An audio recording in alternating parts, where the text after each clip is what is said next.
Welcome to today's webinar. We are so excited to have you on. Today, we're going to be talking about understanding U.S. Social Security numbers and green cards in relation to the EB3 visas. So we have some great information and great presenters for you today.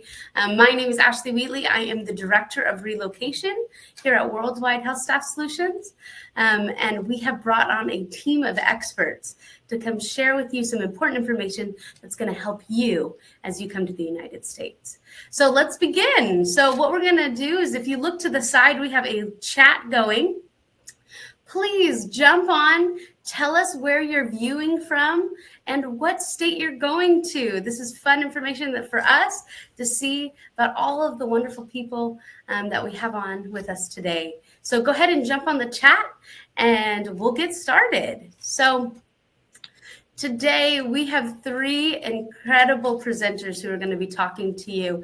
Starting, we have our first two is Megan Jenkins and Molly Linehan. These are our senior relocation coordinators. They work with your relocation coordinator to help them make your trip to the U.S. as seamless and as stress-free as possible. So they're going to be telling us a little bit about Social Security cards, what's going to happen if yours is missing or incorrect. They're going to tell you a little bit about the do's and don'ts, as well as timelines. So we're really excited to have them on.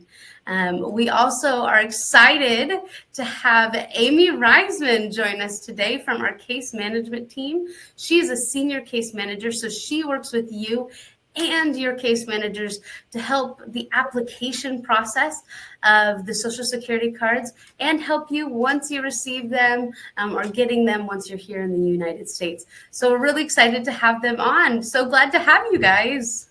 Good morning, everyone. Glad to be here. Good morning. Thanks, Ashley. Awesome. All right. Good morning, everyone. Oh, there's Amy. Okay, sorry. Just making sound checks.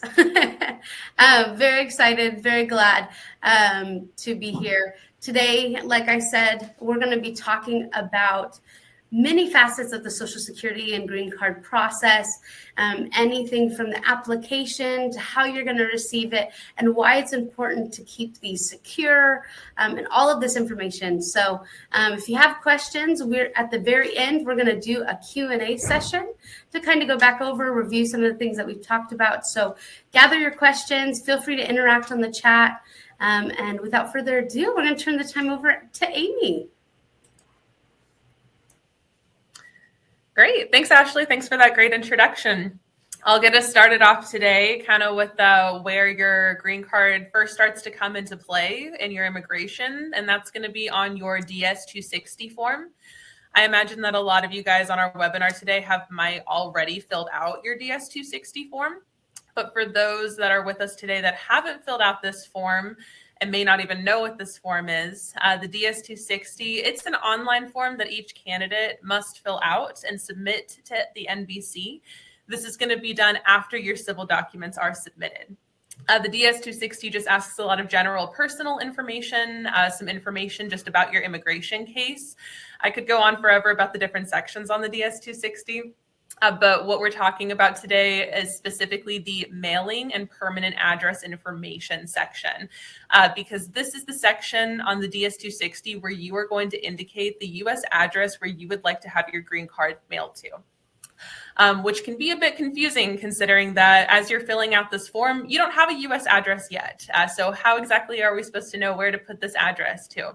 It is going to be important that we put the Worldwide HealthStaff Charlotte office as where your green card is going to be mailed to. We're not going to encourage you to put your facility address or your relative's address, your friend's address. The reason being that it's very easy for the cards to get lost in the mail this way. Whenever we have our green cards mailed directly to our Charlotte offices, this is how we can best help you and support you and identify the card as it's getting mailed to our office here. So once you arrive in the U.S., you are able to track your green card through your My USCIS account. If you have any questions about the DS-260 form, please feel free to reach out to your case manager. Once you submit your civil documents to your case manager, we will be providing you with full instructions on how to fill out the DS-260, including the address in which to put for your green card. And this image that you're going to see on the left right here, this is a screenshot directly from the DS-260 form itself. This is how exactly it's going to look as you're filling it out. It's first going to ask you, is your mailing address the same as your present address? To this, you're going to answer yes. We're going to be entering, this is our Charlotte office address here. This is where you're going to indicate exactly where your green card is going to be mailed to. It's going to ask the name of the person currently living at this address. We're going to put Ron Hoppy's name in this box, our CEO. And at the bottom of that, it's going to ask, is this the address where you want your permanent resident card, your green card mailed to? And of course, we're going to answer yes. This is exactly where we want our green card being mailed to. And on the right here, this is just whenever you first log into your My USCIS account online, this is just the home page to get yourself familiarized with it. Amy, just to jump in real quick before we jump to the next slide, with that address, does it ever change? Are we always? It should not change. Awesome. Mm-hmm. Perfect. Thank you. That's great. Yes, thank you, Amy. I'll jump in here. Just kind of going over our customs and immigration process. We wanted to make it a point to talk about customs and immigration here because this is actually where your social security number and your green card will activate. So I want everyone to be aware that airline staff and airport staff will be there to help you with this step-by-step if you're coming into any concerns or worries. There are clear signs throughout the airport leading you to the right spot. And there's many employees there that are going to be willing to help you and point you in the right direction if you have any questions.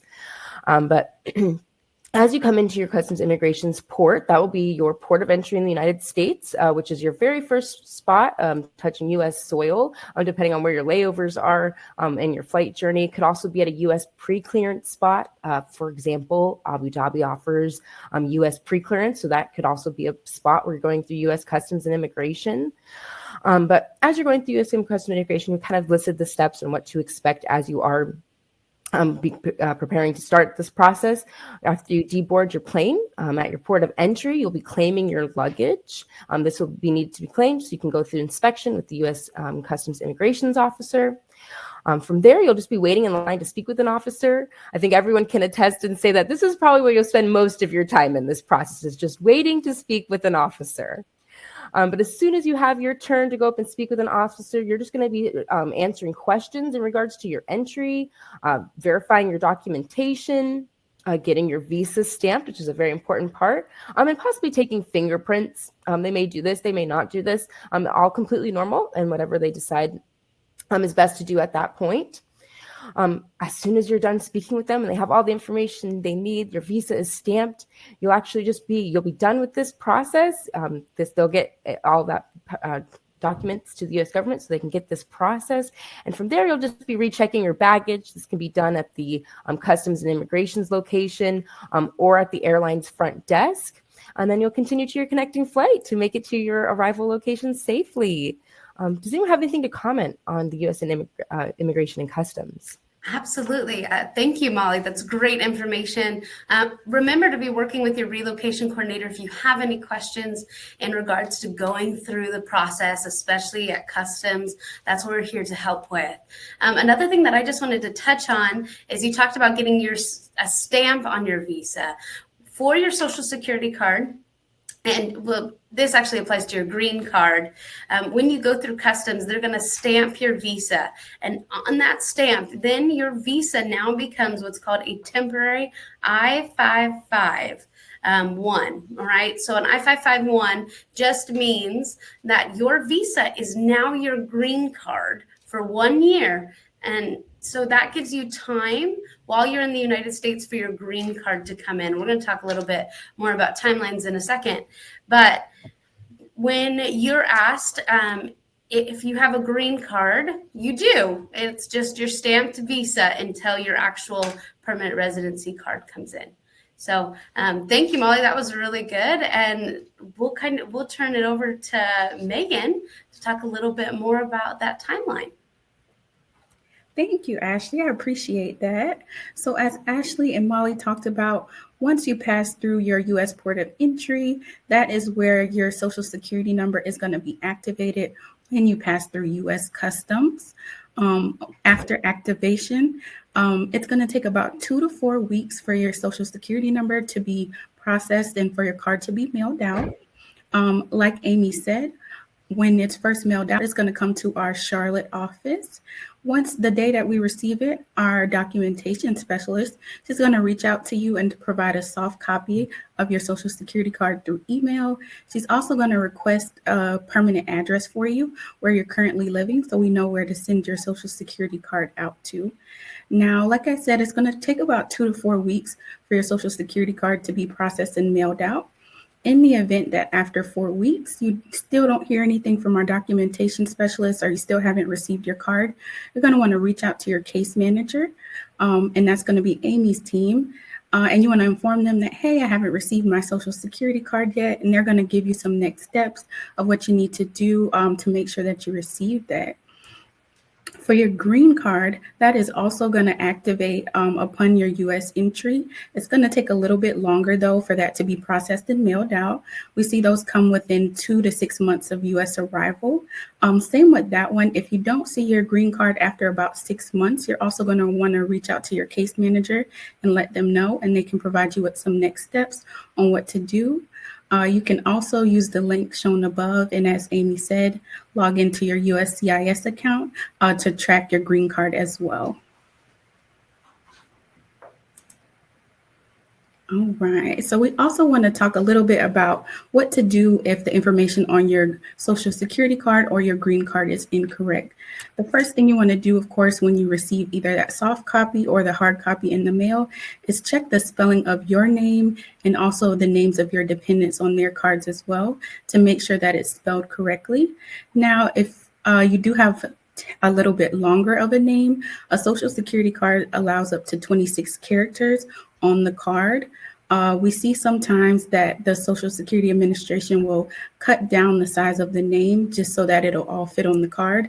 So typically what we'll see is they'll reduce the size of the middle name to just the first initial if the name is too long. So you want to double check that just for if you think that your name might be incorrect on your card, it just might be reduced. So you want to check for spelling and also want to check that on both cards. If your name is spelled incorrectly, you want to let your case manager know. And you do also want to reach out to your local Social Security office as well.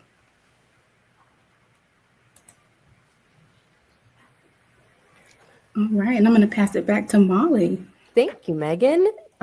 Yes, just kind of going off with some of those points that were mentioned earlier is what do we do and what do we say if it's not coming in our allotted time frame that we are given? Just like Megan had said, about 2 to 4 weeks for your Social Security number and about 2 to 6 months for your green card. And if we are not seeing these items being tracked or they're not being received within these allotted time frames, then you do want to touch base with your worldwide team.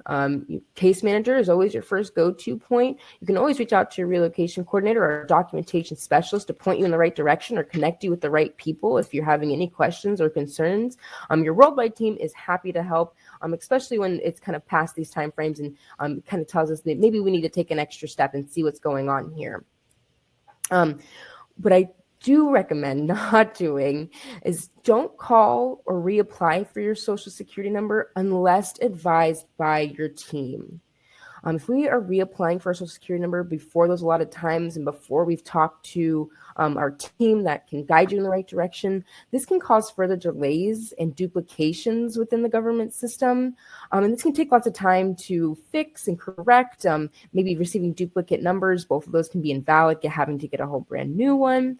So talk with your team before talking with the Social Security number office or going online and filling out more applications just to make sure that we're doing everything in the right time frame and taking steps as they need to be taken. We're here to support you, and we'll make sure that we're getting you in the right process if anything needs to be done further. Just like what was mentioned earlier, that link to track your green card, I see CJ has also popped that in our chat for us. Feel free to take a look at that link to track your green card delivery if you have any questions with that. Awesome. Thank you, Molly. One thing I'd like to just note on, this is another point where it's really important that you don't change the address that we talked about earlier. If you change the address, it can delay it, and that could be the reason why we're not getting it, especially at these later stages. When you're just waiting for it, if you go and reapply, we could get a duplicate in one area, could go to another area, those kind of things. When you go through Customs and Immigration, they may ask you where you would like that Social Security card or green card to go to. If you keep it at the same address, that will eliminate some of the delays that we see. Absolutely, Ashley. Thank you. I'll jump over to our next slide here and pass it back over to Amy to talk about these biometric appointments. Yeah, thanks, Molly. Thanks, everyone, for all the great information so far. I do just want to touch briefly on the idea of biometrics and how exactly that is going to relate to your green card issuance. Your biometrics allow for USCIS to verify a person's identity and facilitate required background checks. Your biometrics are taken upon your U.S. entry at Customs. Whenever you get, your fingerprints done, those are considered your biometrics. However, there are going to be cases in which your biometrics were not properly taken at Customs upon arrival. In those types of instances, a biometrics appointment notice is going to be issued. It's going to call for you to come physically to an application support center in order to complete your biometrics at that time. This is important in order to fulfill, just because your green card is not going to be issued until your biometrics are completed. And since our green cards are set to be mailed to our Charlotte offices, your biometric appointment notice is also going to initially be set to take place in the Charlotte Application Support Center. However, when this happens, please know that you do not have to come to Charlotte for your biometrics appointment notice. If you do receive a biometrics appointment notice, first of all, please don't panic. There was nothing wrong that you did necessarily on your part. You are not in trouble with the government. It just means your biometrics, whenever you first entered the US, just weren't taken properly. Nothing of your faults. It's just having to do your fingerprints. Again, it's possible that they maybe got smudged. So what we're first going to encourage you to do if you receive a biometrics appointment notice is to get in contact with USCIS. They have a general customer service line listed right here, this 800 number. Whenever you call this number, you're going to get an automated response that's prompting you to ask about why you're calling today. You're going to want to use the words, "I want to reschedule my biometric appointment." Using those words will put you in line to speak to a live USCIS agent that's going to be able to help assist you in rescheduling and moving your biometric appointment notice to your local application support center. So you'll be able to move your appointment to wherever your local support center is. You'll be able to go to that appointment. And then once you have that appointment completed, you'll still be able to continue to track the status of your green card through your My USCIS account. All right, I'll be passing it back over to our relocation team. Thank you, Amy. I appreciate that. And that was great information. Your Social Security number is a unique number associated with you and only you. Each U.S. citizen, every permanent resident, they each have their own unique Social Security number that identifies them as an individual. This should be kept confidential. Okay, this is all about security and privacy, and this is one that you really want to keep secure and make sure that this is not being shared to untrusted parties. This should be kept confidential and only with trusted parties to share this number with. That could be your worldwide team, that could be your employer, the U.S. government, and maybe companies that need this Social Security number, such as landlords or apartment complexes. Utility companies will need this to run background checks, and banks will need this if you're applying for a credit card or needing a bank loan. But these trusted parties, they have systems and processes and measures in place to keep this number protected. This shouldn't be given to family members or friends. This shouldn't be given to random solicitors or salespeople. This is trusted companies. This is your unique identifiable number. And we want to make sure that it stays protected because this is protecting your identity here in the United States. Just want to stress that to everyone. No, thank you, Molly. I just to second that, these are very, very important numbers, but please know that they are trusted and secure within our systems. And so there will be times when we request that, and we need that for part of the process and your employment. So please just know that we know how important these numbers are to you. And so we keep them secure fully on our side as well. Absolutely. Jump over to our next slide here. Awesome. So thank you, Megan, Molly, Amy, for that incredible information today.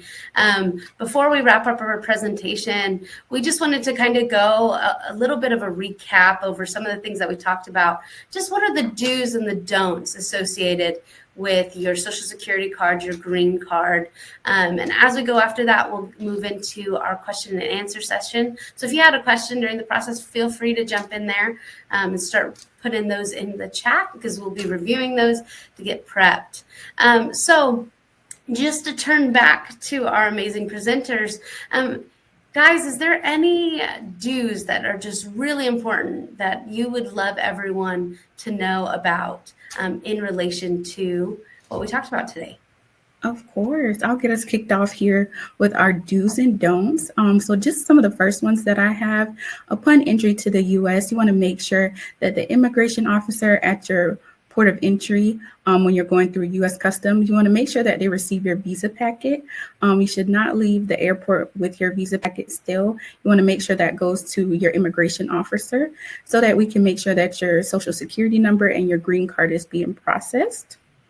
You also want to ensure, sometimes they ask you to reiterate during customs, is this the address that you want your Social Security number and your green card to go to? You just want to say yes. You want to make sure that it is the Charlotte office address, as Amy showed before. And if they reiterate that question to you, you just want to confirm, yes, this is the place where I want my green card and my Social Security card to go. And then when you receive them, of course, after that 2 to 4 weeks or after 2 to 6 months for your green card, you want to make sure that everything looks good and everything is spelled correctly with your name and the names of your dependents as well.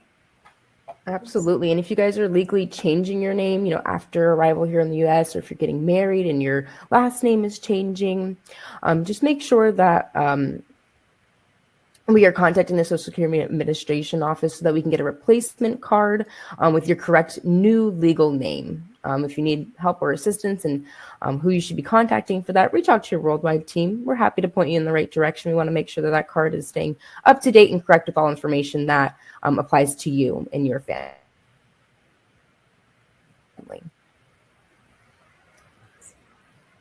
All right. Any other do's?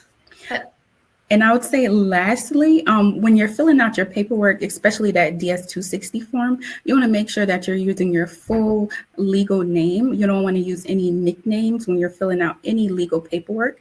And you also want to make sure that you're separating your first, middle, and last name so that we can make sure those fields are correct when you get your issued cards as well. Love that so much. Amy, anything you'd add? No, that's great. Definitely with name changes. If you are still in your immigration process and you experience a name change, please reach out to your case manager. Let us know what kind of steps might need to be taken in regards to that. We can definitely help walk you through what needs to maybe happen if you have a name change during your immigration process.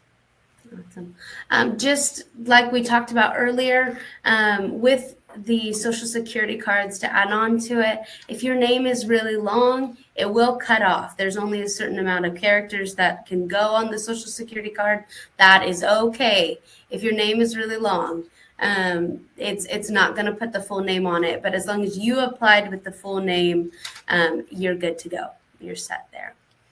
All right. Anything else we'd add before we move on to the don'ts? Nope. Okay. Now we're just going to talk about some really important don'ts. When you guys think of hold off, don't do that, what do you need to do?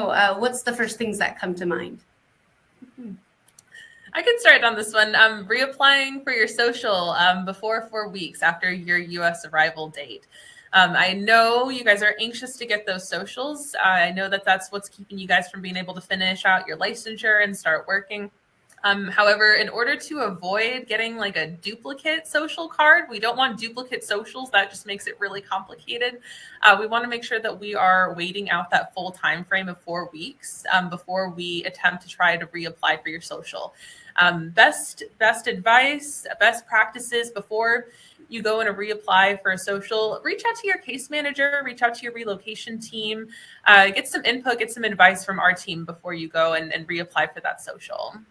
I love that. Thank you, Amy. Something that's really important to note is that your Social Security card, you can only get so many in a year or period because they're so important. So if your social is on its way, it's already been issued, and you go and you reapply, you just took away one. Now you have two, so that takes away the amount of cards that you can get in the future if there is an issue or different things like that. So also it's a lot more work on your end. If you get a duplicate, you're going to have to report that to the government. There's a lot of steps there that we really want to avoid to make your life a little easier in the long run. So, all right. Any other don'ts? Yeah, I'll jump in. So we don't want to change the address that your Social Security card is going to. Upon arrival, of course, we want to make sure that's coming to the worldwide office here in Charlotte, just to make sure that everything goes well and we get that card out to you as soon as possible. We want to make sure that it's not getting lost in the mail. As Amy said earlier, if you change that address, it could create a delay in a change in that paperwork, and it could take your card a little bit longer to get to us. Yeah, I'll also add to my knowledge, I know that there are ways to track the green card. However, I don't think that there is currently a system set in place with the government to track your socials. So changing the address, again, we're not quite sure if we're able to track it along the way. If we can't track it accurately, we may not necessarily know exactly where it might be coming to. If the address gets changed, that might delay it. And you bring up a really good point, Amy, with the tracking of your green card and those kind of things. If it does say that it's arrived, it could still be a few days before we actually get in our office. So if it's saying it's arrived, please reach out to your case manager and your relocation coordinator. They'll go and check, but be patient because it could be a few days before it's actually received into our office. Just know that we are on top of it. As soon as we have it in our office, you will be notified that exact same day. Of course. And I can finish this off here with our don'ts. Of course, again, we want to make sure that we're using our full legal name on any documents or application during your immigration process, just to make sure that that's going to be correct once you enter the U.S. And again, we don't want to keep our visa packet. We want to make sure that that's being handed off to your immigration officer when you go through customs. Thank you, Megan.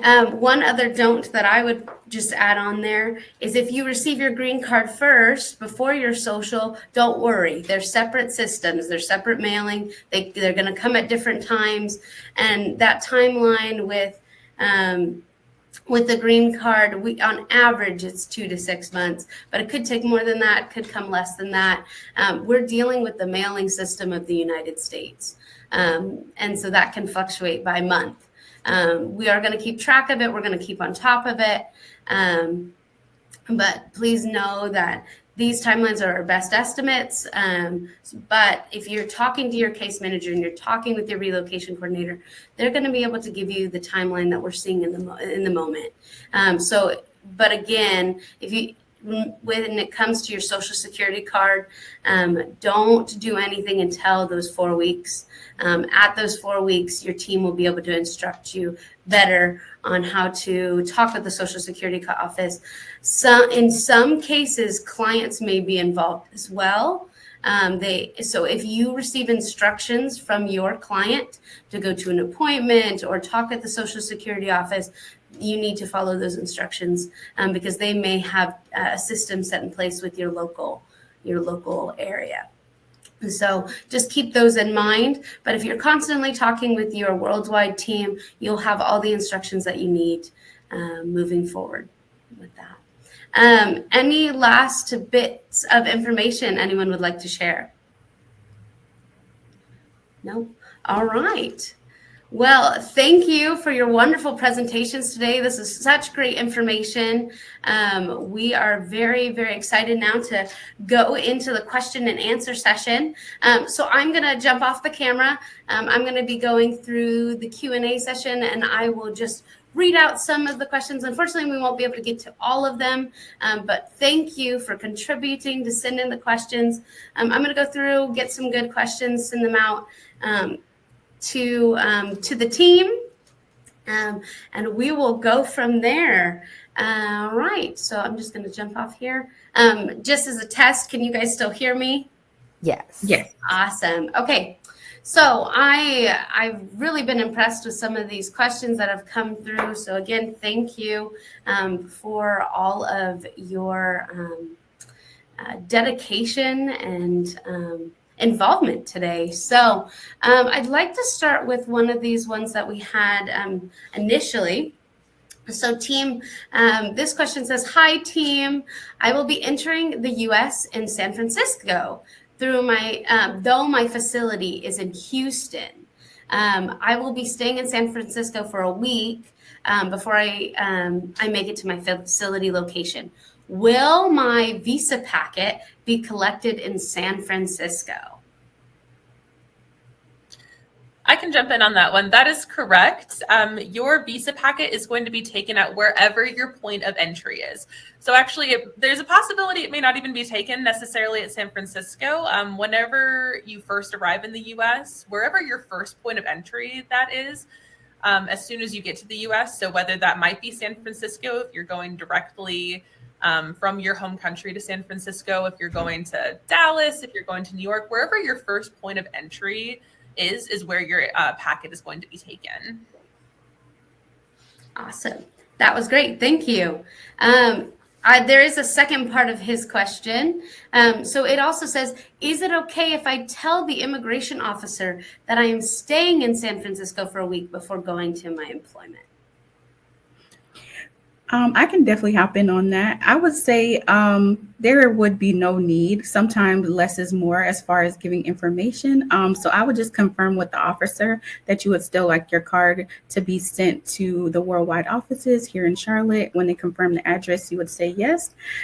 Because more than likely by the time that card is issued, you're already going to be in Houston. It's probably going to take at least that 2 weeks. So by the time you reach Houston, that's probably going to be the time when your card is being issued. Awesome. Thank you. Thank you. All right. So we've got a new question. And just to preface this question, it's good to remember that your visa will be stamped and it will become your green card for the next year. So just kind of a preface to that. But the question that we got is, what will happen if you still do not receive your green card within 6 months? Would that mean that you can't work as a nurse as well? I could hop in on that one too. So the green card doesn't necessarily keep you from being able to work in the US. It's typically your social that will allow for you to finish out your licensure and get started working. Your social will be the most important aspect of getting started with work. Your green card, you don't necessarily need a green card in order to work as a nurse in the US.